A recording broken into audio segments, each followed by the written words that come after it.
suis avec Nicolas Stévenin, journal du 44.com. Salut Nicolas. Salut. Alors Nicolas, on est au volant de cette Jeep Cherokee. C'est pas une nouveauté le Jeep Cherokee. Ça fait maintenant un an et demi que la gamme est sortie en France, un petit peu plus aux États-Unis. Les États-Unis d'ailleurs, c'est un produit qui marche plutôt pas mal, c'est la meilleure vente. En revanche, c'est pas du tout le cas chez nous. Est-ce que, alors avec cette nouvelle gamme, c'est-à-dire une gamme renouvelée avec une entrée de gamme beaucoup moins chère et ce nouveau moteur 2 litres de diesel qui propose des versions entre 185 et 200 chevaux, est-ce que tu penses que Jeep peut revenir dans la course déjà? Avec des tarifs mieux placés et puis surtout je pense que ce qui est intéressant chez le Cherokee, c'est qu'il y a quand même pas mal d'options, de choses qu'on trouve en option plutôt chez la concurrence et qui sont en série sur Cherokee. Là au niveau tarif c'est bien placé, c'est bien équipé, ça propose quand même un véhicule très intéressant.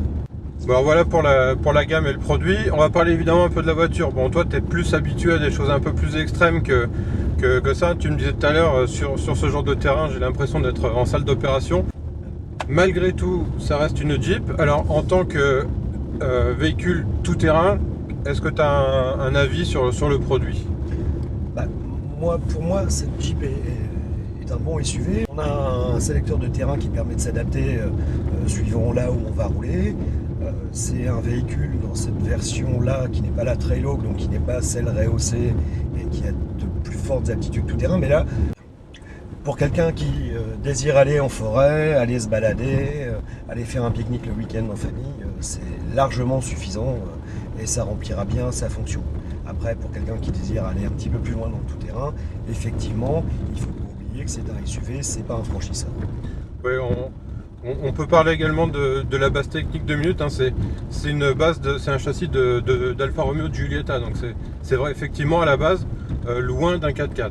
On est assez loin du 4x4, mais bon, Jeep a mis quand même son ADN avec son système all-terrain qui est assez performant. Mais certes, on n'est pas au niveau d'un vrai pur et dur, on reste quand même dans une gamme de SUV.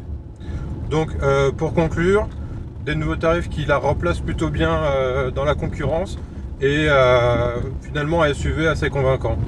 Oui, c'est un bon produit, moi je le trouve agréable. Les motorisations sont vraiment pas mal. La boîte ZF9 permet d'avoir quand même une consommation assez basse, c'est confortable, c'est un bon produit et qui se place vraiment bien au niveau de ses concurrents qui sont certainement plus connus, plus reconnus jusqu'à maintenant, mais c'est un véhicule à tester, c'est un véhicule à essayer. Il a son épingle à tirer du jeu. Merci Nicolas. Merci.